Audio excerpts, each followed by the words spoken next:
Absolutely. Let's get straight to the point. How to get your Robinhood tax documents, a straightforward guide. Robinhood, like other brokerages, provides essential tax documents to help you file accurately. These documents, primarily the 1099-B and 1099 DIV, summarize your trading activity and dividends for the year. Here's how to access them. Log in. Open the Robinhood app or website and log into your account. Navigate to Account. In the app, tap the person icon at the bottom right. On the website, click Account in the top right corner. Access Statements and History. Look for Statements and History or a similar option. This section houses your tax documents.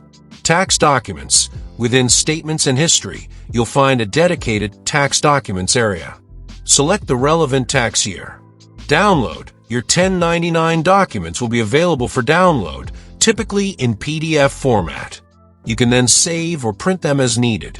Important tip: double-check your information. Before filing, meticulously review your downloaded 1099 documents against your own records. Discrepancies can occur, and it's your responsibility to ensure accuracy. If you see something that looks wrong, contact Robinhood support immediately.